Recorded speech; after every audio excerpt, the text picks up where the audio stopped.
Blog Talk Radio. 93. County 23, I'll give you a corrected address, but you have a fire in a one-story ordinary. Looks like it's about 40 by 120, 125. Forget your traffic control. Squad 5, Squad 5. Angle to 273, 273. Angle Battalion 18, 18th Battalion. With the 273, 273. Good evening, everybody out there in Blog Talk Radio land. Glad to have you along with me this evening. Hello, this is Tom Merrill, and I'll be your host for this evening on another installment of the Professional Volunteer Fire Department. It is Tuesday evening, June 2nd, 2015, and I want to welcome you all and thank you for joining in tonight or whenever you choose to listen in. I know many more people listen later on after they tape the show, which is how I do it as well. But I'm just glad to have you listening in, and like to encourage you to call in if you'd like to tonight. For those that are listening live, give you that call-in number several times throughout the night, but it's 760-454-8852, and I'd love to hear from you to talk about issues in the volunteer fire service. So again, thank you for spending some time with me tonight. Really appreciate it, and looking for your calls, and we can share stories about the message, again, that we try to convey every month, that being considered professional has nothing to do with earning a paycheck and everything to do with how we approach the job. That's what this is all about. That's what the show is all about, and it's an area where we can discuss these areas together. And while we do, we can reinforce that message, because I can't do it alone, and I need your help stressing that message that being a volunteer firefighter in no way means you can't be a professional firefighter. And I know there's many, many stories out there every month, every day, actually, of professional service being performed in the volunteer ranks. Help me get that word out. Share your stories with me. Love to hear from you. Love to have you call in. Love to have you email me. Love to have you hit me up on Facebook or Twitter, and I'm on all those accounts as well. And share your stories, your successes, your challenges, and we can work on them together. We can talk about it and share those successful stories. It's going to be a quick show this evening. I had a couple different people scheduled, and unfortunately, due to conflicts in their schedule at the last minute, both were unable to be on this evening. So you're going to have me babbling for a little bit here. And again, that's why I encourage anybody that is listening tonight, if you want to call in and talk about anything in the fire service, particularly the volunteer fire service, feel free to give me that call. It's 760-454-8852. We don't bite. Don't be shy. Don't be afraid. We could talk about many different things, and would love to hear from you and see what we could talk about, what's on your mind.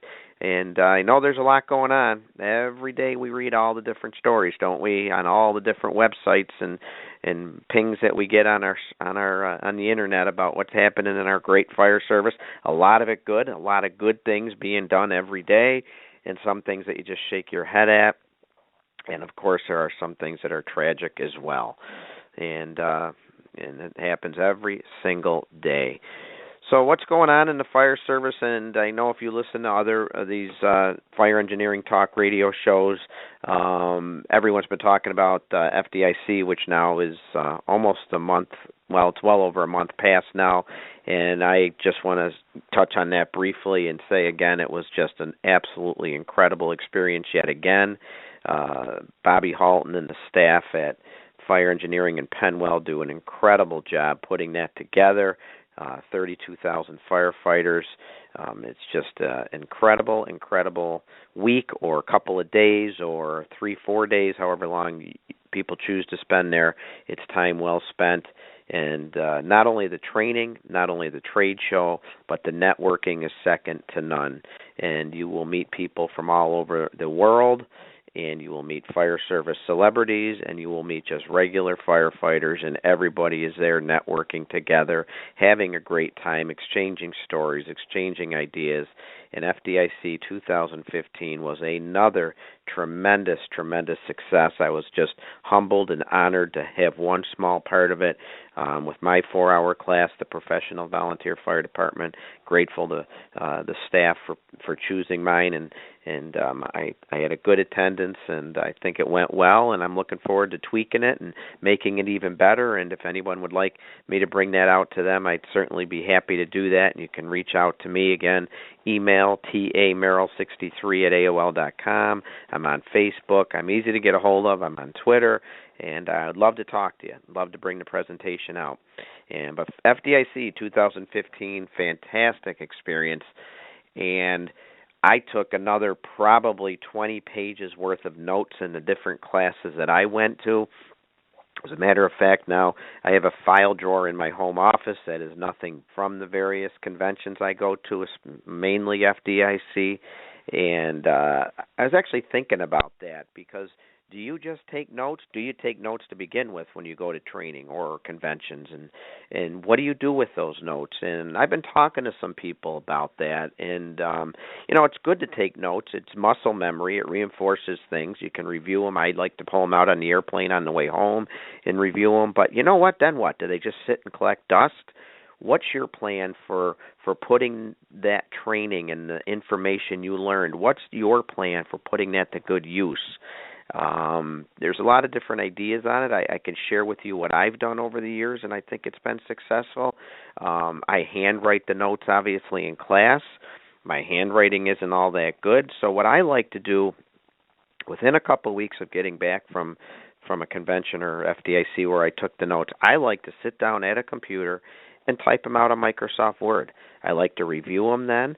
I can edit them a little bit, maybe make a little more sense out of them. Because I find if I try to read some of the things I wrote, if I try to read it a year down the road, sometimes I don't remember what some of my words are because I don't have the neatest handwriting. But usually when I sit down within a week or two of when I wrote it, even if it's real sloppy, I can remember, I remember writing down that was about 2.5-inch hose, or that was about ventilating on the roof. So what do you do? I think it's important to not just tuck these notes away and not refer to them.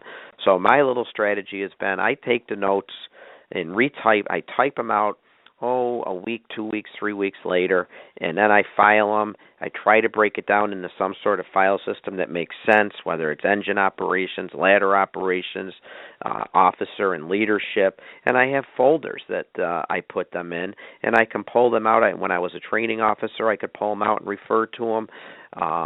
Or if I'm putting a presentation together, I can pull them out and refer to them. Or sometimes just for the heck of it, like you pick up a Firehouse magazine or a Fire Engineering magazine or Fire Rescue magazine or any of the training publications, sometimes I would pull a folder out and quickly review my notes, and it would jog my memory. I remember learning that, or that was a good idea to try. Again, why go and take these notes? Why go and learn the training if we're not remembering what we learned and then putting it to use? And speaking of putting it to use, what are you doing with the tricks of the trade that you learned? What are you doing with the information you picked up at the last convention or training session you went to? Are you taking it back to your firehouse? Another important thing to think about, I know in my department we used to kind of put a little bit of pressure on those that attended FDIC, put a little bit of pressure that, okay, the department's paying your way, but we expect you to bring back some training from the convention.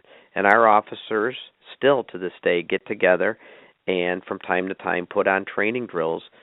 And either it's a drill we've done before, but they blend in new information that they picked up at FDIC, or there actually have been times where we have put on a drill based solely on information, tricks, and the trade, and things picked up at FDIC. We've done an entire drill on it to introduce it to our department. Not that everything you write down, not that everything you learn or hear about you're going to introduce to your department. We know that's not possible. We know that's not practical. But the things you do like, the things that you do want to try out, the things you do want to implement in your department, do it. Set up some training where you do this and pass it on to other members. Don't waste that good information that you picked up, either by forgetting about it when you tuck your notes away into a drawer, or by not practicing it on the training ground. Don't waste that information. Again, you may think something sounded great and you go back and try it and it doesn't work for your department. Okay, but you tried it. It's something that you tried. It's something that you learned and found maybe it didn't work for you. But you're doing something with that information. That, to me, is one of the important things we can do when we come back from these great trade shows, FDIC being the greatest trade show. And I've had success with that. I've been going FDIC since the 1990s. Like I said, I've got an entire file drawer filled with notes, then broken down by categories and that. And I don't have the greatest memory, and I don't have the greatest handwriting skills, so that's something that worked for me. I retype them on Microsoft Word. I can organize them, clean them up. It puts it to muscle memory. I'm remembering what I learned again by typing it. And then it's easy to retrieve, it's easy to read, and something I can refer to from time to time if I'm going to write an article on something, if I'm going to do a training presentation. And they're right there at my fingertips. So that's a great idea, I think. And I would encourage you to try it. If you have other ideas, let me know. Reach out to me. Call me, 760-454-8852, because otherwise you're just going to listen to me tonight for the next 20 minutes to a half hour or so, simply because a couple of my guests couldn't make it tonight. But that just means I've got guests scheduled for the next year now, and not just the next couple shows, because working on the schedule, I've got some good shows lined up and coming up down the road. So we're going to have these guests back, and hopefully we can work out the schedule where we get everybody on. So again, I had Mike Wilbur scheduled for tonight. For those who don't know, Mike Wilbur is a well-known instructor, retired out of the FDNY, does a lot with driver training, and we were going to focus a show, and we still are going to focus a show. Mike apologizes that he couldn't be here. Had to hop on a plane. He's on a plane right now, headed for Germany for an opportunity out there for do some training, and how could he pass that up? And absolutely, he couldn't pass that up. So the show we had planned on was talking about introducing driver training programs in our volunteer departments, things we should be working on, and how do you do that in your department? Is it something you spend a lot of time on? I think a lot of companies do, which is good, but I also think sometimes volunteers being volunteers, we need drivers, and we maybe sometimes put somebody behind the seat in that fire apparatus a little quicker than we should,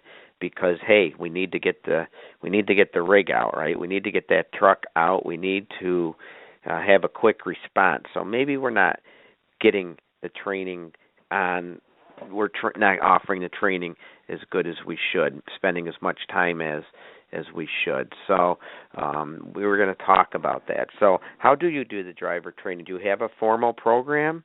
Do you have regular trainers? Do you have a local program, a state program? There should be some structured training program in your volunteer department for our trainees. We can't just throw them behind the wheel of the truck and drive them around the block twice and say, okay, you're qualified. A lot of good ideas out there on how to do it, and again, we'll share these down the road. A couple that we talked about were a slow, progressive program where maybe a member after a year can start driving the smaller vehicles. If you have light rescues, you train them on the light rescues. At the same time that they're training on the light rescues, they're learning your SOPs for driving and reinforcing those SOPs, stopping at all red lights and stop signs, etc. And then a year later, maybe move them up into the next heavier piece of equipment. And a year after that, maybe the biggest piece of equipment you have, but it's a progressive training program rather than throw everything at them at once. Some companies do have luck and success training their members on all the apparatus at once. Some people base it on how many, or their life experience. You may take a volunteer and it's a truck driver, so you move them through the program quicker. There's pros and cons to that, but that might work for a particular department. The bottom line is we need to have structured, organized driver training programs in our department with strict and reinforced, well-developed standard operating procedures, guidelines, rules, whatever you want to call them, pertaining to response. Do I even need to say that we need to stop at every red light and stop sign? Do I even need to say that in 2015? Do I even need to say that the rig shouldn't leave unless everybody's belted up? I cannot believe that we're still preaching to people about having to put their seatbelt on. These are rules, guidelines, SOPs, whatever you want to call it, that need to be on the books and need to be reinforced and people need to be held accountable. And who's the last one that should be making sure that's done before the rig rolls or watching over the driver as the rig is rolling? And that's the company officer or the person riding in the right seat, which is in the volunteer companies, it might not always be an officer, but it should be a senior member who's got responsibility to make sure, hey, hold on, they're still buckling up. I know the new rigs are coming now that beep and whistle and make all sorts of crazy noises if the seat belts aren't buckled, and that's good, but there's a lot of rigs out there that don't have those features yet. So, hey, right seat firefighter, before that truck rolls, take a glance over your shoulder, make sure everyone's buckled up. We shouldn't even have to argue about that.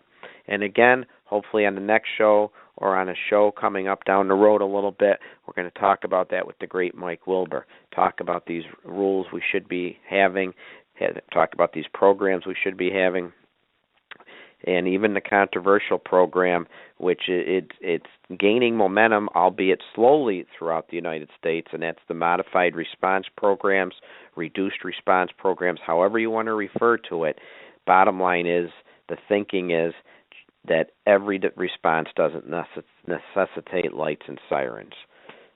What's your thinking on that? I'd like to talk to you about it tonight if you feel like talking about it. 760-454-8852. I'll simply throw it out there. Just because your monitor radio goes off, just because the rooftop siren on your firehouse goes off, just because your radio alerts you to an emergency call or a call for assistance or a call for help, does not mandate a lights and siren response. We need to be very careful with what we're responding to, lights and sirens. Every chance you have to go without lights and sirens reduces your chances for an accident. I'm not saying we're not going to go to heart attacks with lights and siren or structure fires, but does a CO detector activation with no symptoms mandate a lights and sirens response? I'd like to hear from you on that. Does an automobile accident where the police maybe have been on location for 20 minutes or a half an hour and everyone's been acting fine and they're okay and they've been on their phone calling loved ones, but then they decide, you know what, I do need to go to the hospital. My mom wants me to get checked out. My husband wants me to get checked out. So the police call for an ambulance now, and fire shows up. Does that maybe necessitate a lights and sirens response? There's reasons we don't have to go with lights and sirens. And I'm not saying in all those cases you're not going to go with lights and sirens. All I'm saying is this is something that is coming over the fire service slowly. But you're seeing it in bigger cities now. New York City for several years now has had a modified response program. We'll talk to Mike Wilbur about that. Some of the other big cities do as well. It can be controversial. We introduced it in my department. There are departments going to all fire alarms without lights and sirens, or maybe the first piece of apparatus responding is going lights and sirens, and everybody else is not. And I'd like to talk about that. It is something that is happening. It's something that's affecting our fire service. You can make good reasons to go lights and sirens, but is this a good reason? And I've had people say this in the volunteer ranks. If we don't let them drive lights and sirens, my firefighters won't come to the firehouse to get the trucks out. Is that acceptable? Could you look the news media in the eye and tell them that if you had just had a bad accident? There was an accident in my area, it's 25 years ago now, where a fire apparatus was relocating on a mutual aid assignment to cover a neighboring firehouse. Yes, the neighboring firehouse was out in a fire somewhere, but they were simply relocating to cover alarms at that firehouse. There was not an alarm in progress. They were just relocating from their territory, a district over, to cover a neighboring district. They went lights and sirens. They broadsided a car. I can't remember exactly how many people died, but a father and a daughter, and I believe the daughter's friend were killed. It may have been 3, I'm not sure, but it was. I believe I'm right with that. And I'm not assigning guilt or fault to anybody. That's how things were done then, but should we be doing things like that today? If we are going on a mutual aid response to just simply stand by at a neighboring company's firehouse, do we need to go lights and sirens? Maybe there are reasons we do, but it's something that should be thought about. And these are things we will talk about when Mike Wilbur comes on the show next time or a couple times down the road. So again, driver training, huge, huge. You know as well as I do, fortunately, many, many line-of-duty deaths, catastrophic injuries, simply as a result of driving these pieces of apparatus, these heavy, big pieces of apparatus, and sometimes not even. Sometimes it's our own personal vehicles. Another topic for discussion. Should we have rules, regulations, SOPs, SOGs pertaining to our personal vehicles? I believe so. I believe it should be part of our regular training program. Oh yeah, we've talked about the engine. We've talked about the tanker. We've talked about the brush truck. We've talked about the emergency squad SUV. Oh yeah, Joe Firefighter, let's talk about how you drive now. Let's talk about that light you carry, whether it's a courtesy light or a light designed to have people mandatory pull over for you. Let's talk about your personal driving habits.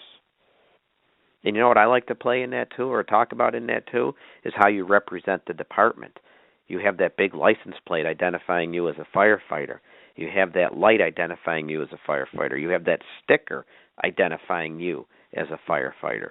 How are you driving is one thing that's representing your department and your reputation of your department. But how are you acting if somebody maybe inadvertently slams on their brakes because they happen to have their music on and at the last minute looked up and saw that light, or panicked and didn't know what to do? I would hate to think it would be one of my young daughters who just got her license, maybe panicking a little bit, even though I've told her many times when you see emergency vehicles, the proper actions to take. I can't help but think sometimes they're going to do the wrong thing and just slam their brakes on or stop dead. How are we reacting to that? The stories are all out there where people have called. I was on the receiving end of those phone calls when I was chief of my department. Somebody would flip somebody off or curse them or even roll the window down of the fire truck to berate them. And I can understand emotions run high. I can understand people are going to do stupid things. We know that. We know that. We have to hold ourselves a little bit to a higher standard. All of this plays in to the professional fire department operation. All of this plays in to an effective driver training program. We could talk about that all night, and we will do that, as I said, down the road a little bit. Your thoughts, your comments. Hit me up on Facebook. Give me a call, 760-454-8852. Love to hear what you have to say about that because, as I said, it's important. It's inspiration. It's one of the many blocks, building blocks I like to call them, of a professional volunteer fire department. So again, with the absence of a couple regular guests that I had hoped to have on tonight, it's going to kind of be a hodgepodge type of night, miscellaneous topics and things that we can talk about, as I've already done with driver training. So stick with me. Looking for your call, though, if you have things you want to talk about. There is so much going on. And again, as a reminder, you are listening to Fire Engineering Talk Radio, and tonight's episode, the Professional Volunteer Fire Department. I am so glad to have you with me. I'm very passionate about the volunteer fire service, as I'm sure those listening are as well. And we just want to make sure that we deliver that message. And not just deliver the message, but deliver that service. To me, there's two parts to it. It's our reputation as firefighters, but it's also our delivery of competent service by competent and confident firefighters. We want people to respect us. We want people to be comfortable with their local volunteer fire department. You want your residents to know when they call for help, you're going to show up and competently take care of their problem. And as Chief Brunissini says, and that's another aspect of the professional volunteer fire department, Chief Brunissini, the author of Customer Service in the Volunteer Fire, Customer Service, Fire Department Customer Service, what does he always say? Not just that you took care of the problem, but you were nice. Because ultimately the customer is not going to remember that you used the latest gizmo, gadget, nozzle, hose, axe, tool to solve the problem. You may talk about it back at the firehouse. Hey, Joe, did you see we had that new XYZ nozzle? Oh, did you see the job it did? Oh, no. The customer, the person who called for help, is going to remember how you treated them. And you know what they're going to do after that?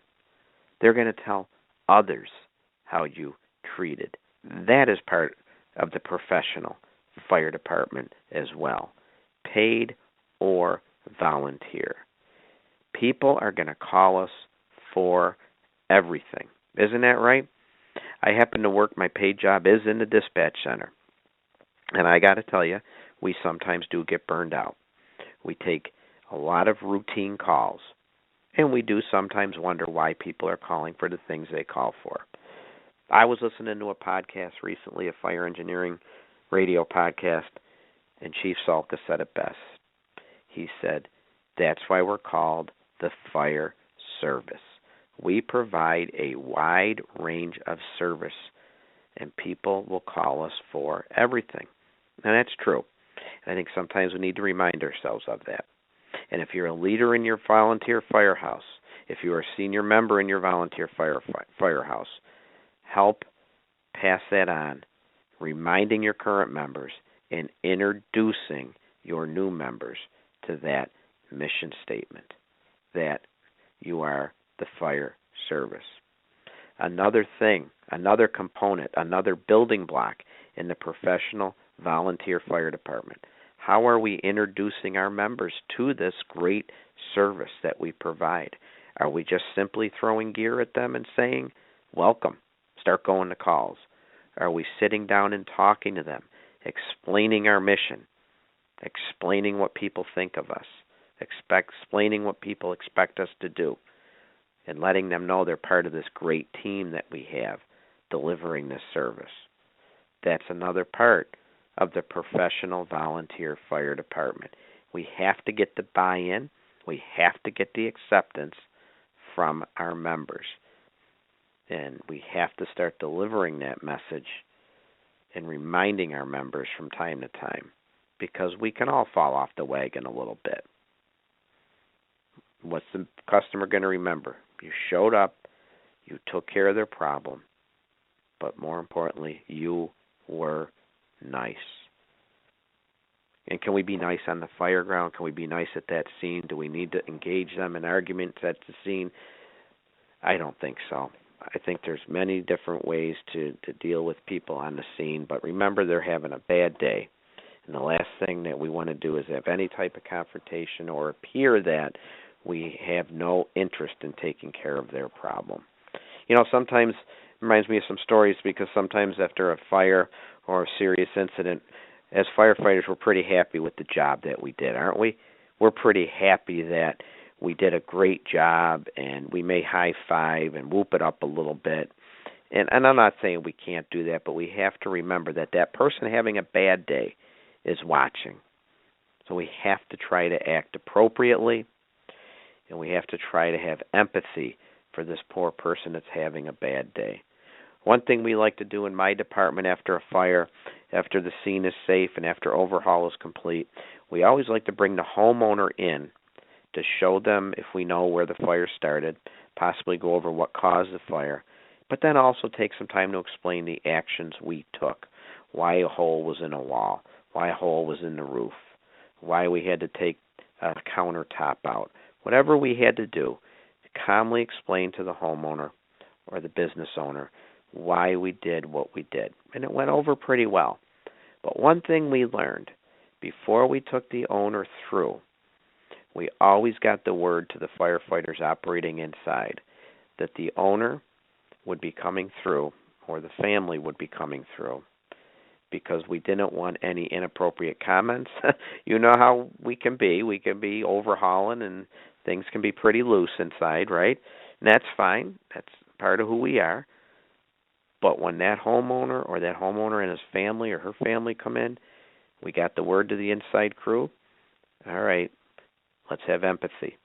And we should. We do naturally have empathy for the bad day that they're having. But let's convey that and be professional. And again, these are things we can introduce our new members to this type of behavior and reinforce it with our current members that all of this plays into professionalism, and this will impact your reputation throughout your community because people do talk. So those are some of the things I firmly believe in, and we can talk a lot more about those. But before I do, I didn't get into any of the current events like I like to affecting the wonderful world of the volunteer fire service. And just a few. I mean, every day we could fill volumes with stories and events going on in the volunteer or fire service. But kicking off the current events, what's going on this month is, for those who don't know, there's actually going to be an International Fire and EMS Safety and Health Week. That'll be June 14th through the 20th. And members of the emergency services are encouraged to use this week to focus on safety, health, and training, and what first responders can do to create a culture of safety in their communities. Not just in their communities, though, in their department and for themselves. This is a joint effort of the National Volunteer Fire Council and the International Association of Fire Chiefs. I think it's a great idea, and that's going to be it's going to be June 14th through the 20th, so in a couple of weeks.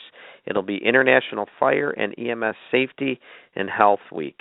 And what they're going to do is there's going to be focusing on different areas of our operation and how we can practice safety in the community. They want us to get out within the community to be an active proponent for fire prevention, which most of us are. We want to work with people in our community advocating for fire safety and engaging in community risk reduction. They want us to have a culture of safety in our department by finding resources for implementing safety and health programs, creating and updating our policies and procedures, and fostering a culture of health and safety right within our department. And then they want you as an individual to foster a culture of safety by having personal accountability in your safety and taking care of yourself. By following safety procedures, protecting yourself with proper PPE, taking steps to get your heart healthy, you are responsible for that. And we're going to do a show care of ourselves as well, because that's another area that I think we need to focus on as a professional firefighter. I remember when I joined my volunteer fire department 32 years ago, people making fun of the beer belly volunteer firefighter. And I was offended by that. And I'm 52 years old right now, and I got to tell you, it's hard to keep that pot belly off, isn't it? But we have to try. We have to have personal accountability. We have to be accountable to ourselves that when that alarm goes off, we are ready. Because not only are our residents depending on us, so are our other firefighters, our teammates, right? Wouldn't you agree with that? We have to be physically fit to do the job.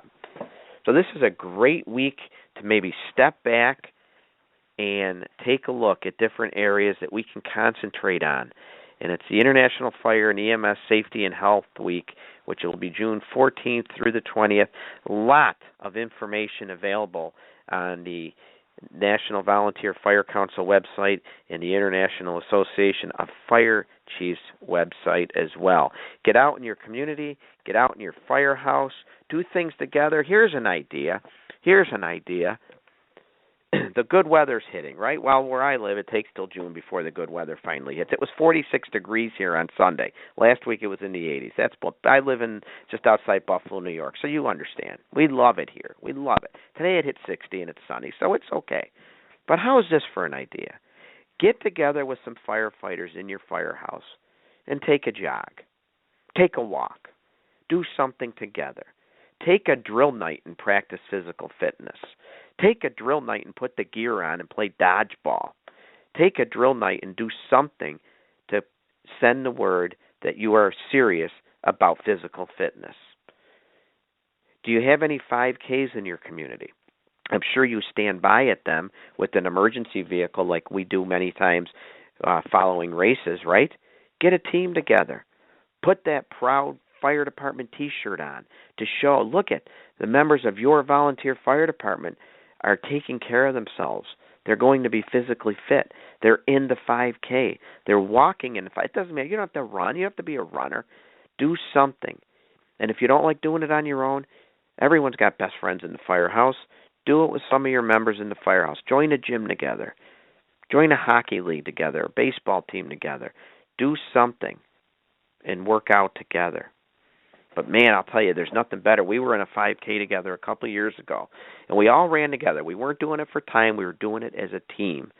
And we all got together and ran through our community for our community's 5K with our blue fire department T-shirts on with the big, proud fire rescue stamped on the back of the shirt with our hometown name.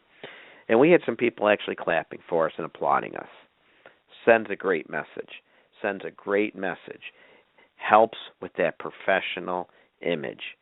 So something to think about, folks. Log on to the National Volunteer Fire Council website, the International Association of Fire Chiefs website.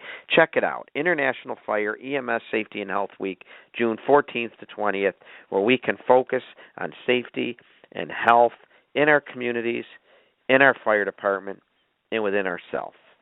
Great idea.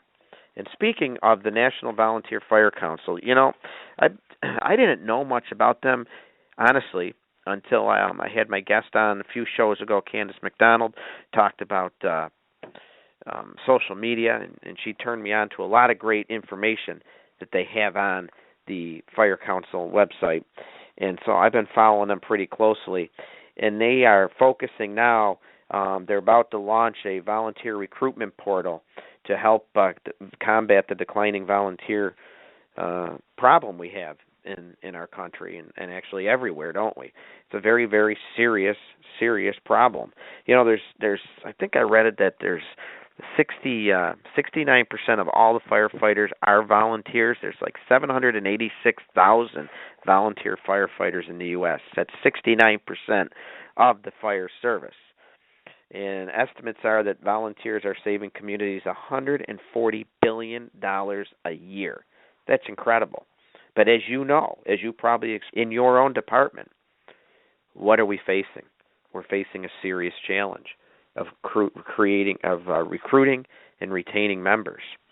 And if your department's like mine, the average age of your member is creeping up and up and up, and it's probably into the 40s, which that's great for experience, but we need to get the millennials involved.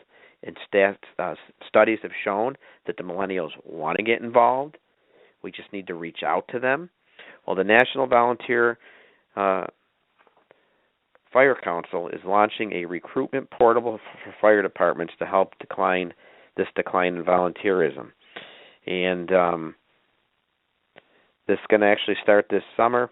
Well, actually, the first component's already started.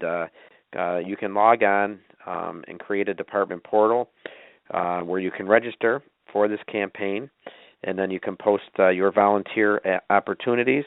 And starting August 1st, they're going to launch a public website which will allow potential volunteers to search for opportunities and connect with their local department. And then this summer and into the fall, the National Volunteer Fire Council will be releasing resources through the campaign which will help your department, which will help local departments. You can get in there and recruit members. There'll be ads and materials to help you customize your ad for local information, online training materials. There'll be tools to help you reach your target audiences. Again, let's reach out to the millennials. Let's reach out to women and minorities. These are the untapped potential resources for our volunteer departments, people that maybe we haven't reached out to in the past. Studies show that they do want to help. Let's bring them in.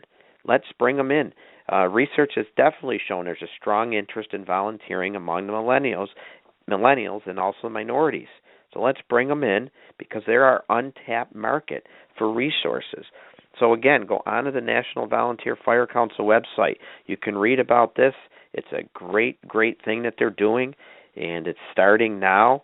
The first component is creating a department portal where you can sign up your department to register for this campaign, and they'll help you post volunteer opportunities. They're going to be able to help you create ads and target your local community, and it's a great, great thing. National Volunteer Fire Council website. Check it out. Google it. National Volunteer Fire Council, for those that don't know, it's a leading nonprofit membership association representing the interest in the volunteer fire service.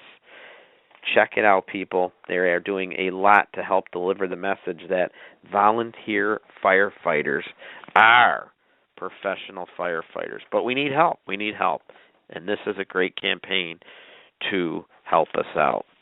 And as I said earlier, when we recruit these new members, when we recruit these millennials, when we bring in the more women and more minorities into our department, nothing says we can't still hold them to the high expectations of delivering this good, competent, empathetic customer service, getting them to understand our proud history, our proud traditions, getting them to embrace our overall mission in the fire service. We bring them in, we sit them down, we educate them, we lay out the expectations, and we bring them in and they carry it on. That's an important part of it. Again, this is Fire Engineering Blog Talk Radio, the professional volunteer fire department. I'm your host, Tom Merrill, looking for your calls. If anyone has any thoughts on any of these matters, please give me a call, 760-454-8852. Would love to hear from you. But I understand most people tape these and listen to them at a later date. So unfortunately, I guess you just got to listen to me babble a little bit longer if nobody wants to call in, because I could talk forever about this great fire service of ours, especially this great volunteer fire service. And what else is going on in the volunteer fire service world? Did you hear?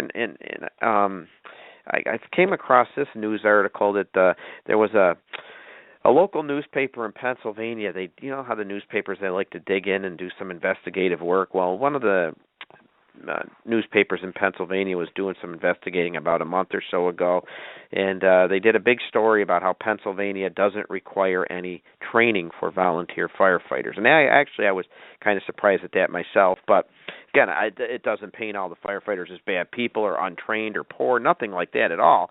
But they were just digging up this story saying that in West Virginia, firefighters need 120 hours, and in Pennsylvania, they don't need anything. However, when you do the research and look into it, and when they did some interviews, they found out, yes, every fire department in Pennsylvania still has training for their members, still has minimum requirements.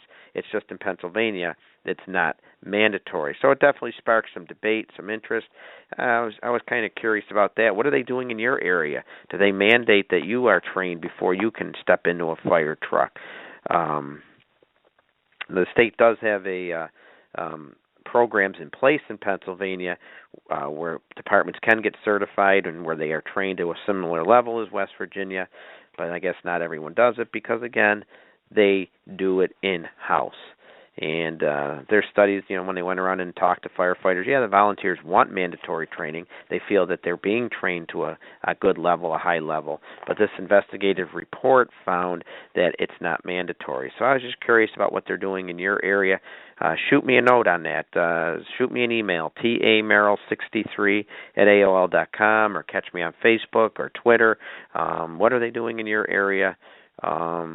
Because this was a big topic and created a lot of discussion about a month and a half ago in Pennsylvania. I'd like to hear from some Pennsylvania firefighters. Do you feel that you are being trained adequately? Do you feel that it should be mandatory? Do you feel that it should be longer, or do you feel that your in-house training is good enough? And I do have some thoughts on that coming up in a future article. So I am taking a phone call right now from the 812 area code, so bear with me 1 second, and we'll see what this guest has to say. Hello there, this is Tom Merrill. Who do I have here? Hey, Tom, this is Charlie Heflin. Hi, Charlie. Where are you calling from? I'm calling from just outside of Fort Wayne, Northeast Indiana. Oh, excellent. Well, thank you so much for calling, Charlie. What's on your mind tonight? Nothing. You happen to be talking about a topic that's pretty passionate to me. Volunteers, motivating your volunteers. I'm currently a volunteer firefighter. I have been for 28 years, and I'm also a emergency manager here in Northeast Indiana, and I have about 42 volunteers underneath me. And I actually have an article in 2008. I wrote an article for Fire Engineering, motivating your volunteer department, and some of the stuff that you're talking right along the lines, especially along the lines of our declining volunteers, kind of getting scary to find people that help nowadays. Absolutely. What are some of your thoughts and ideas on how we can motivate? Well, there's two things we're talking about here: motivating the members we currently have. We want to keep them motivated and happy and doing the job, and then recruiting members as well. So that is a couple tough topics there for sure. Well, and in terms of the motivating, you got to be creative with it. Our budgets nowadays are getting chopped left and right. There's no doubt that all these small town fire departments are dealing, especially in Indiana, when property tax caps came into play. A lot of departments lost some of the funding that they had, so we've had to do creative things with the funding that we do have. But I actually just submitted for my call for presentation for FDIC 2016 this very proposal to talk about how to motivate your volunteer fire service. And some of the ideas is, first of all, our volunteers want to know what they mean to the departments. How do they play a part in the success of the departments? I think one of the problems we run into with fire leadership is we are so desperate to get help. We get them on here, assign them to a mentor, and then you tend to forget about it because you got other things going on. And maybe just sitting down with the volunteers and saying, hey, this is what you mean to the department. This is where you can succeed. This is how you can help us make this department a success. They want to know their value within a department, and I think we lose that. I would agree with you. You know what I like? I'm sorry, Charlie. Go ahead. No, I was going to say, what I always like to do, too, is I always to say with new members, I love to sit down with new members and learn about them, too, and genuinely, and not and say, what are their likes, what are their dislikes? Tell me about their family. Bring their family up to meet them. Make them all feel like they're an important part of the organization. Right, yeah, and let them, if it's safe to do so, let them watch training sessions and stuff like that. And then we get into training. I've been on quite a few volunteer departments in 28 years, and some departments take the training program seriously, and then some of them just sit around and talk. Let's sit around and talk. Let's talk about what happened during the day, who goofed off with who or whatever, and you don't actually cover anything. And the guys walk away, especially our new people, walk away thinking, well, that was a waste of 3 hours. I could have done something different. Yep.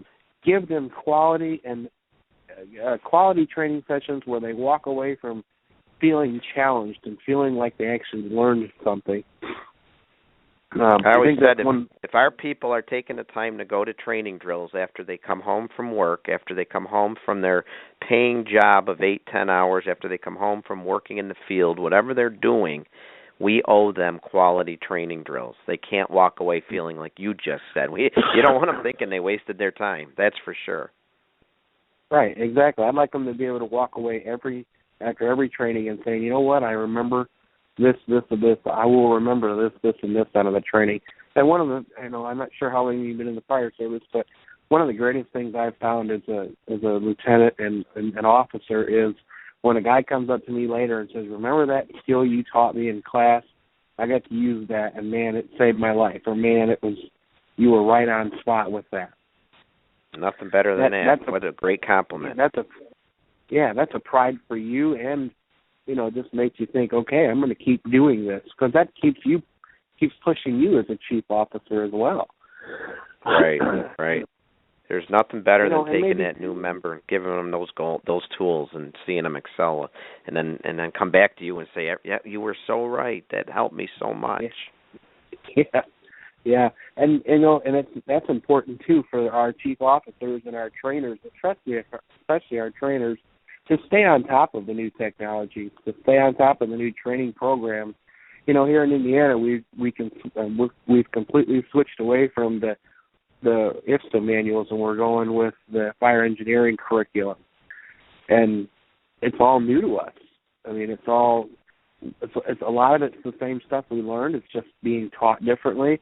And then now with the splicers, I just went to the splicers class this past weekend, and this whole science behind the fire service stuff that we're learning now is completely different to us from what we learned 20 years ago. Oh, yeah. It sure is. It sure is.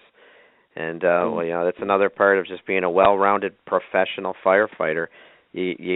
I love the expression, you got to be a reader. You got to know what's going on. You've got to, and we can say, okay, for the millennials and the younger members, okay, maybe you're not reading as much, but you got to be going online and getting this information and seeing what's happening. And training officers need to be bringing it back to their departments and hopefully get the message out that it's not the fire service of 10 years ago or 20 years ago. That's for sure. No, it's changing every day. And, you know, if we as chief officers, we make sure we keep ourselves up on top of the new training curriculum and the new science that's out there, but making sure we're bringing it to other people. And let's face it, everybody lives in an electronic world now, so bring it to them in multiple formats, both in that lecture-based classroom, but set up some computers in your day room or whatever you have at the station and give these guys access to the internet to get online. Not only will you get them into the firehouse to hang out at the firehouse, but they're learning why they're there. And heck, they might catch a run. You might reduce your response time. I used to love when we could encourage and I still do, I shouldn't say it like that, but I love members hanging out at the firehouse. Quick response then. I've had people tell me, we don't want them hanging out at the firehouse. They could do damage. What? What are you talking about? Let them hang out. Give them things to do. Put firehouse and fire engineering throughout the building. Give them internet access. Yeah. Well, they might go on inappropriate sites. No, give them the rules and guidelines, and then they won't. Hold them accountable. Yeah. So there's so much we can do. We do have our bad apples out there, but you start making examples of one or two here and there, and the rest of them will conform. But you got to make it available to them first, and I think we all have this fear that, just like you said, they're going to do bad things. Well, I think most of them govern each other, and the peer pressure can be pretty rough at times too. Right. So that's another way to motivate our members, right? In addition to showing that they're important to the organization and learning about them and caring about them, I say this all the time, make the firehouse a firehouse. Nice place to be, where they should be comfortable, and you can be doing subliminal subtle things to also move along the training process, like you said, by the internet and training manuals and posting things on the board, and that's great. You got any other ideas on how to motivate these new members? Well, what other things you're going to be talking about? Let's say, like during training sessions, okay, it's kind of difficult to get folks to show up to training. You know, a lot of, like you said, they get home from work, they're tired, they don't want to do anything. They don't want to go sit around at a boring training session. So make the trainings exciting.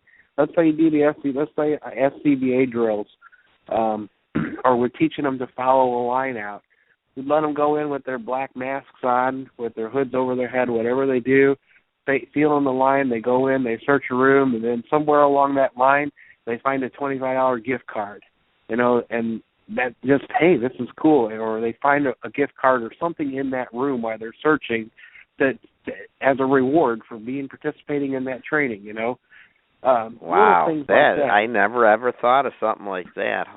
But might break the budget, but hey, that's wow. It doesn't have to be that's $25. A creative idea, Charlie. A little $5 gift card. Just say, we like to do scavenger hunts. Go to the truck. You're allowed to open one. I want to hear one door open one bin open, and I want you to bring me back this. And let's say that tool has a $5 gift card tied to it, or during the night they all get anything that they go find has a raffle ticket assigned to it, a 50-50 ticket, for instance. And at the end of the night, you pull a ticket, and one guy wins, whatever. And it doesn't have to be anything you buy. We buy thousands and thousands of dollars from fire manufacturers.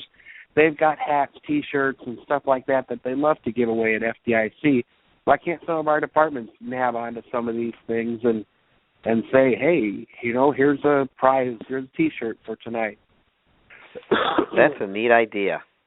I'm writing that down right now. I'm stealing your idea. I'm hoping I can get this presented at FDIC 2016. I hope so. Because I'll be there. Of my presentation. Well, if I'm fortunate enough to be there, I'll be at your class. I can guarantee you that. Because I share your passion as well, and and then so we create the culture in the firehouse. But how do we get them to sign up? And hopefully, the great folks at National Volunteer Fire Council can help us. But I think it's important to be out in the community too. And that's where I was going to go. Is your best recruitment tool are the guys you have now. If they like the environment that they're in and they want to keep coming back every day because, A, we're doing programs to reward them, we're doing programs to make our training interesting, we're reaching out to the community, these guys are going to recruit their buddies. They're going to recruit their friends.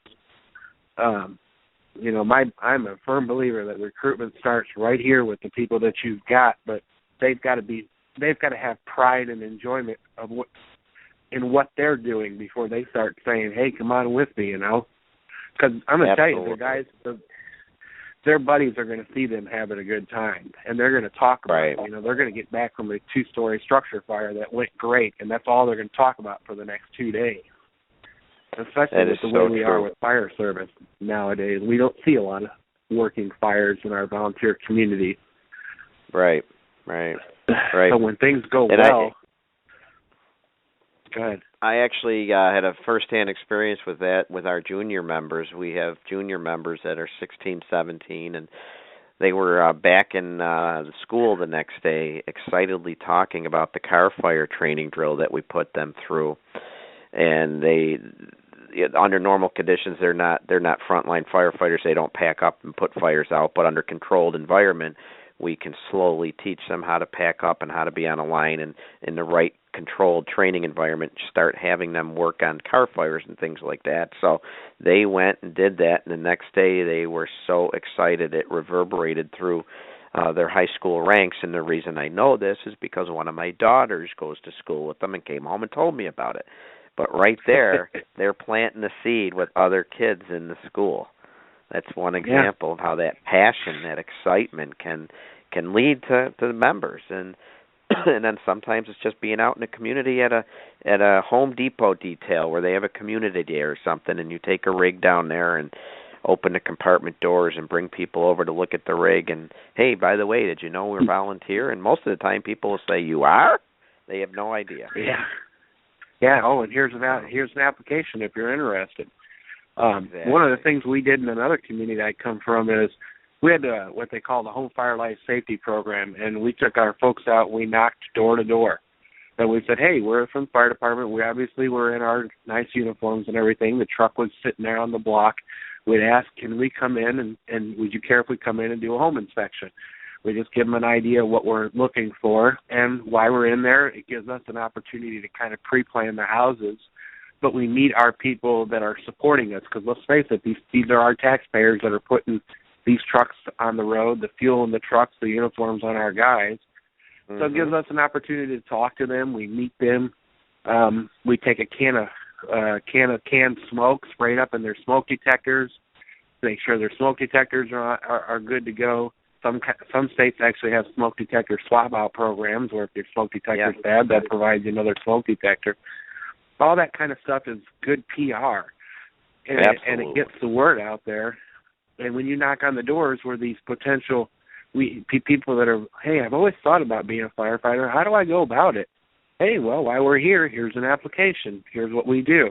And you have a little, just a typed up list of our expectations, the amount of training that you have to go through, and stuff like that. Just some bullet points.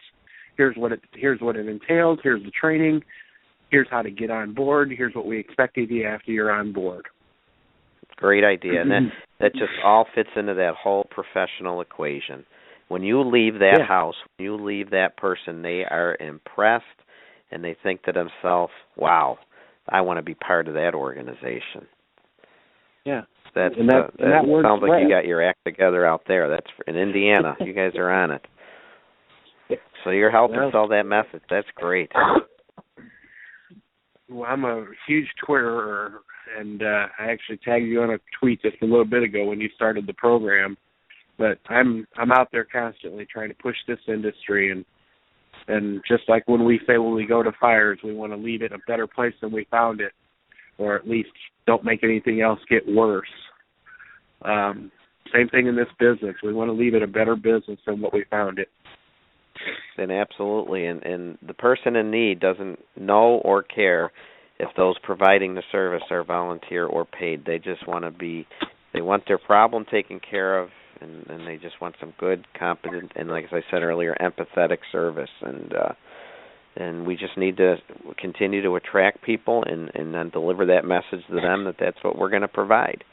And it sounds easier, I guess, than it is to do. But well, and with the regulations we've got going on nowadays and the insurance issues, it's definitely getting harder. But the more compliant that you get, the more you buckle up your program, the safer your guys are. It's all going to help in the long run, both for appearance and those insurance rates. When you talk about getting out in the community, I don't know if you ever heard of this idea, but I just thought of this. This was a unique idea that they did locally here in my area, and they've done it in other areas outside of my area. But there's a couple local departments that when a person ordered their pizza, the fire department delivered it from a local pizzeria. And I believe if they had a smoke detector, they got the pizza for free. For it was free. something like I have heard that program. And then if the smoke detector wasn't working, they had a swap out. Yep, I have heard that. And the American Red Cross, they haven't brought it to this community yet, but American Red Cross has started a program now where it's called Home Fire Safe, I think, or Fire Safe Home. And they're getting volunteers that are coming in and literally going door to door saying, hey, can we do an inspection? And they just check for real basic things. Do you have your furnace? Is there boxes and stuff and explosive materials or flammable materials wrapped around your furnace and water heater? Does your smoke detector work? If they don't, they swap the smoke detectors and stuff like that. A lot of great ideas on how to get out in the community. And then I've had people say, and I'm sure I'll hear about it even later in the week when people respond to the show, and I understand it. One of the challenges is that takes time. All of this is time away from your family, time away from what other things you could be doing to put food on your table or take care of your house or whatever else you got to do. No doubt about it. But we can still get creative and structure it in such ways that we're not overburdening our people. Because, there's still our calls to go on and emergencies and training to take care of. So it's just another thing we have to do.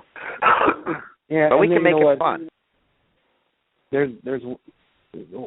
I'm not sure what some of these publications, the subscriptions to them are free, but fire engineering, if you take a kid coming up in class and say, hey, if you can put in X number of hours into the fire service, or X number of hours into our department, helping us with these public relation events or going door to door, help us reach this number of hours, 50 hours a year or whatever it is. I don't know what the arbitrary number would be.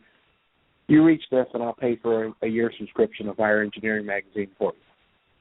That's a motivator for these folks to get out there, touch the public, and like I said, we're not just touching the public.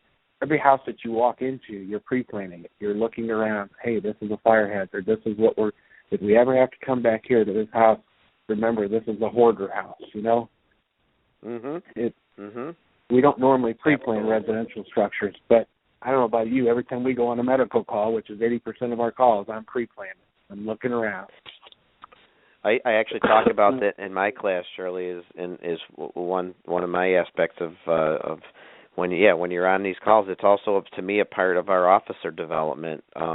Work with officers while you're on these medical calls or the routine smells and bells calls where, okay, everything's under control, you're about to leave. Stop for a second and say, wait, what if this was burning? Where's the hydrant? What's our standard procedure for this building? Where would we park the apparatus? Which line would we pull if we had a one-room fire? If the whole thing was, a lot of things you can do like that, and it piques interest, and it doesn't have to just be with officers. You get the crew talking about it, and I've done that several times where we end up after an EMS run, we're still out at the curb a half hour later talking about things, and it builds excitement. It also builds people's it reinforces that, okay, this was a medical call or this was a routine alarm, but the next time it could be real. There's a fire commissioner retired out of Buffalo that says all the time, Mike Lombardo, the longer it's been since your last fire, the closer you are to the next fire. So we got to be ready, and so I agree with you 100%. When you're on these medical calls, pre-plan, think ahead, think about what you're looking at and what you would do if there was fire instead of EMS run. So good stuff. And I appreciate you sharing the message, and I'd work with you together. We'll work together getting that message out. Sounds like you're doing a great job there in Indiana with the resources and the things you're doing. So hats off to you. Okay. Well, it's nice talking to you. Nice talking with you. Online. Thanks. Excellent. And thank you for reaching out to me on Twitter, and shoot me your email address. I'd like to stay in touch with you on different ideas and things because I think we have a lot of the same ideas and we share the same passion. So I really appreciate you calling in tonight, Charlie. All right. Well, thank you, Tom. All right. You take care. Mm-hmm. Stay safe. Thanks. You too, brother. Bye-bye. Bye now. Well, that was some great information from our friend Charlie in Indiana, 28-year firefighter. Great ideas. I loved his training ideas on how to motivate people to go to drill with the gift card idea and things like that. Absolutely fantastic. Folks, again, Tom Merrill here, hosting the Professional Volunteer Fire Department on Fire Engineering Talk Radio. And I thought I would have a quick 20-minute show tonight because of my guests not working out. But, heck, we've already been into it for an hour. And I got a couple things left to talk about. If you would like to call in, again, that number is 760-454-8852. Would love to hear from you. Love to hear, just like I talked to Charlie about the great things they're doing there in Indiana. Tell me the great things you're doing. Tell me the challenges that you're having. He did bring up some challenges there about motivating our people and how we can make them better motivated to come to the firehouse and to respond. In addition to just simply recruiting members, we need to work on retaining them. So good thoughts there. Thanks, Charlie, for calling in. Couple other things I just wanted to talk about. If no one else is going to call in, I'll just go through a couple other things that have been hitting the news lately. And in New York State, and I don't know how it is in other states, but in New York State, we're required to run background checks on members. And if there's an arson background, they're automatically not allowed to become a member of our volunteer fire department. And then there's other things that would raise red flags about letting them in, such as we talked about a previous show about a sexual predator would raise a red flag, obviously, but it not necessarily is an automatic disqualification. So hitting the news this month was somewhere in New York State, there was a firefighter who was convicted of a felony years ago, and he's now the chief of a volunteer fire department, and that raised some red flags and a big news story on it. And I totally understand what the chief said, where he said that he feels that he served his time and paid the price, and that his volunteer firefighting duty has been kind of restitution for him. He's helping his community. He thinks that that given the second chance, he's proved that by helping his community that he's reformed. And it was a very interesting article. Definitely makes you think a little bit about second chances and the role a fire department can play in helping people find their way. And even though the bylaws for this fire district say that felons really aren't eligible for membership, then the attorney for the fire company says the bylaws say that, but it can't provide a blanket ban on applicants. That's not enforceable under state law. So it's definitely an interesting piece of news, something to think about. And the department finally just said the criminal record is only one factor they're going to take into consideration in the application process. So, but I do think it's important, and we talked about this in a previous show. Yes, I don't want to use the word, yes, we need members. And yes, we want to continue to bring in a good flow of applicants. But we have a duty, we have a due diligence to screen these applicants, to make sure we're getting people of good character, sound character, to make sure there's no background, no arson in their background or in their past or other things that maybe would raise this red flag. But then we have a due diligence to follow through and maybe not just simply discriminate other than for arson, which we're required to then, obviously they're not allowed in the department, but then we have to do due diligence and call these members in and talk to them and do some background checks. And this department says they did that, and they are very comfortable with this person serving as their chief. So it was an interesting article, and it definitely brings up some interesting points for discussion. Some other current news hitting within the last month, and this gets me mad. This gets me mad because we talk so much about Charlie talked about it, and so many other great people that I've had the opportunity to talk about the volunteer fire service. We do so many great things.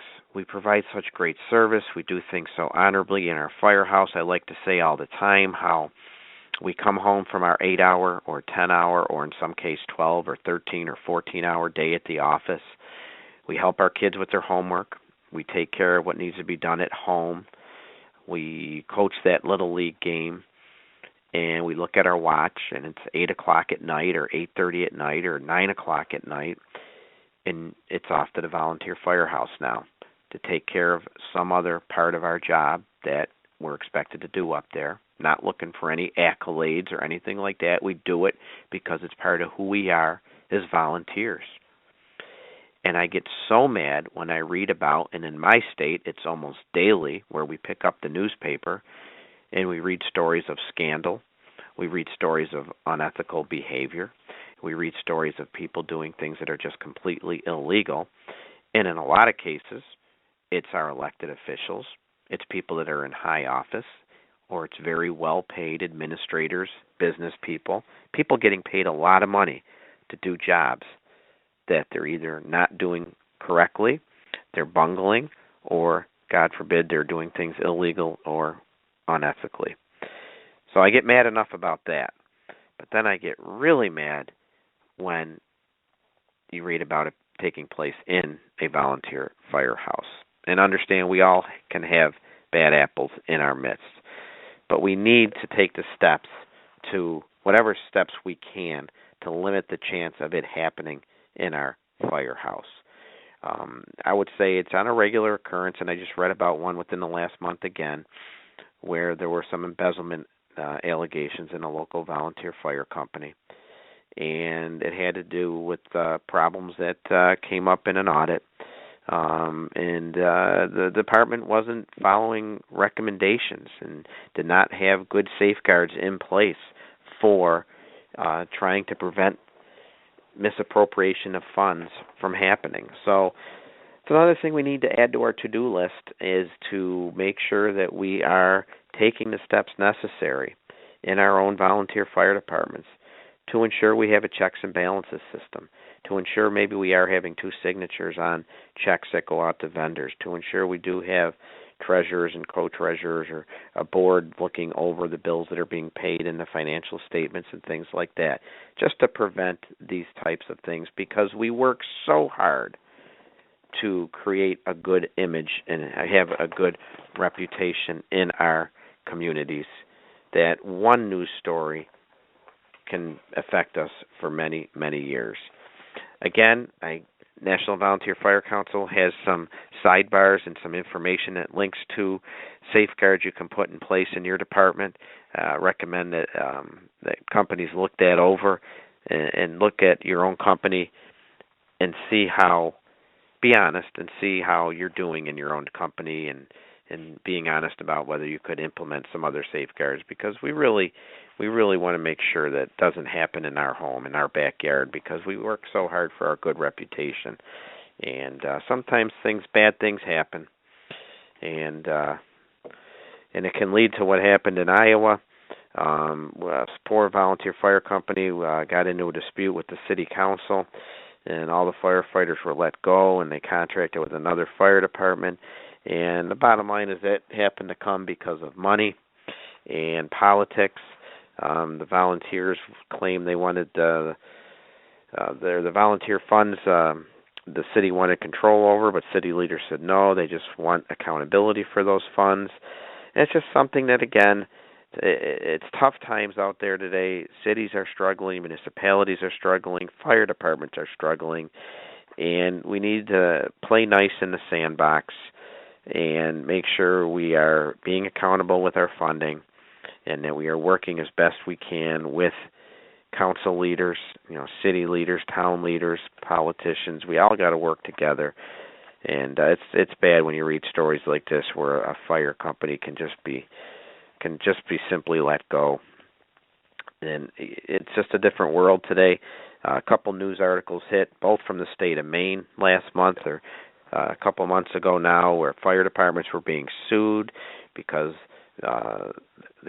people were claiming that they didn't do a good enough job trying to extinguish fires, and that the buildings were burned down. That stuff was unheard of years ago. It's not unheard of today. So what are we doing as professional volunteers to limit?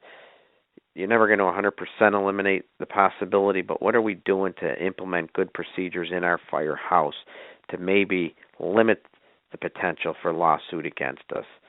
Are we training our members adequately, staffing our departments adequately? Are we responding quickly? And these are all allegations in one of the lawsuits that these things weren't being done.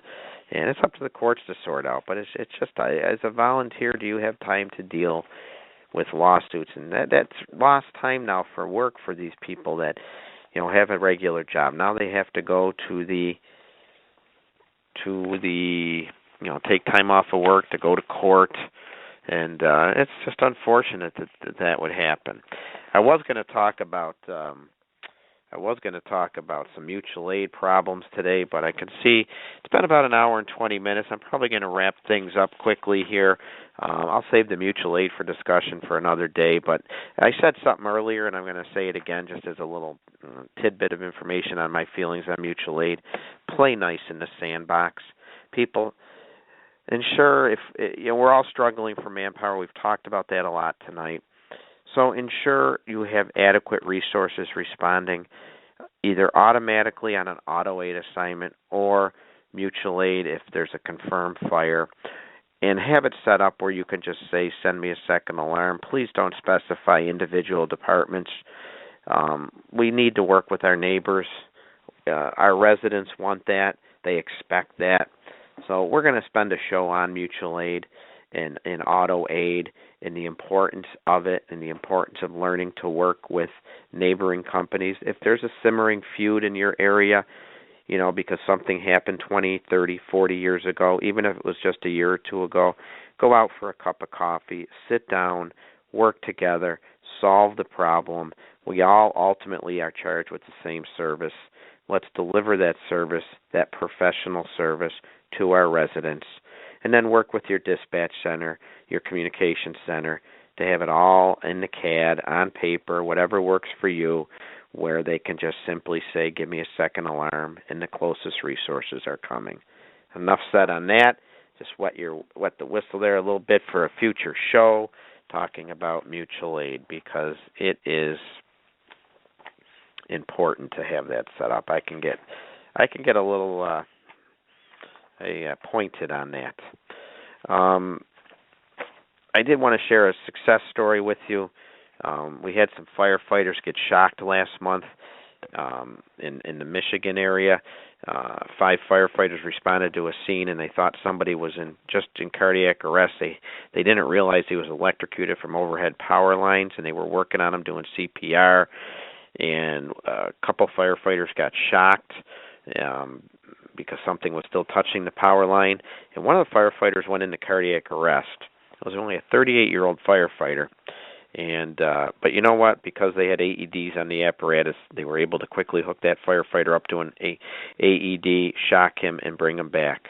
And the last I heard, he was doing very, very well. And what that brings up to me is the importance of these defibs. And I remember just a few years ago in certain areas, and it's still going on, the powers that be in some areas feel that we don't need defibs on all our rigs. We don't need defibs in the firehouse, in the exercise room, whatnot. Well, you know what? The public's expecting it. The public's expecting it to be on that rig. And in this case here, thank God they had it with them when a firefighter went down. But it could be at a block party.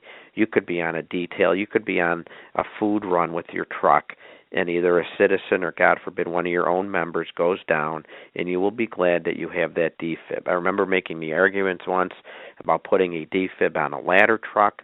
Ladder truck doesn't go on our EMS runs. Ladder truck doesn't even go on our second or third EMS run. But what if it's at a block party? What if it's out getting fuel? What if it's in an area where somebody goes down and somebody needs to be defibrillated? Won't you be glad we have it? That's what our residents are expecting. Those are the ones that are buying it for us, so I think we should have it. I've had that argument when people question why we have chief SUVs that are volunteers and they're at a Little League game watching their kid play Little League.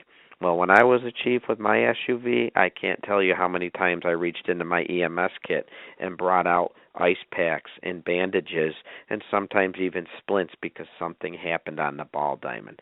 The people don't question it then, and you can simply point that out to them as well.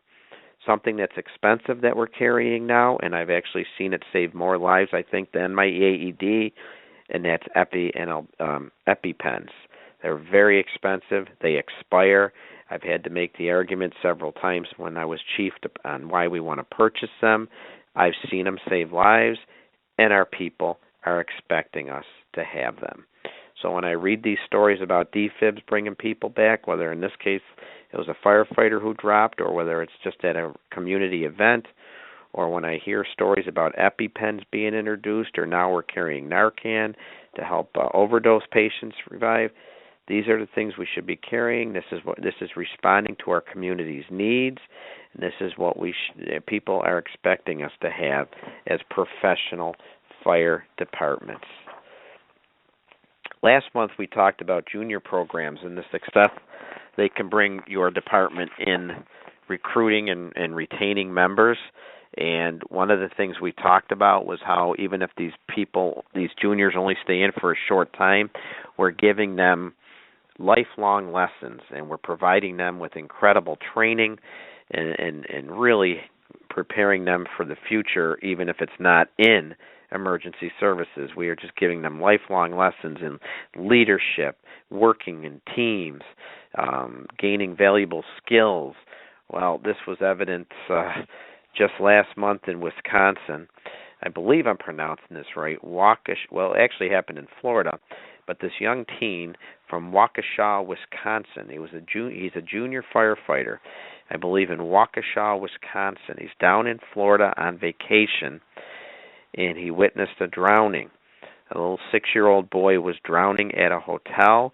He dove in, he scooped this boy up, and got him out of the pool. There was no pulse, and he started CPR on the young boy, and this young boy survived. I'd like to just give kudos to this junior firefighter by the name of Alec Taczala, Taczala, Taczala, from Waukesha County, Wisconsin. He obviously learned some very valuable training as a junior firefighter. His father and his grandfather are also firefighters, and he talked about how these drills help prepare him for for this event. And I'm sure this 6-year-old child's parents were glad that he's a junior firefighter, and was there at that time to help out. That is a great success story. That is a great example of the training we can provide our young men and women in these junior programs, because you never know when it's going to pay off. Well, folks, it's been about an hour and a half, and I'm going to wrap things up. It's been a mishmash of a night, just going over different topics and things to discuss. And I want to thank you for spending the time with me. And before we finish off, I do have to do my shout out of the month, and this shout out reaches close to home for me because it didn't happen all that far from my home, which is just outside of Buffalo, New York. And to me, it highlights one of the things I like to talk about, and that's the importance of being prepared.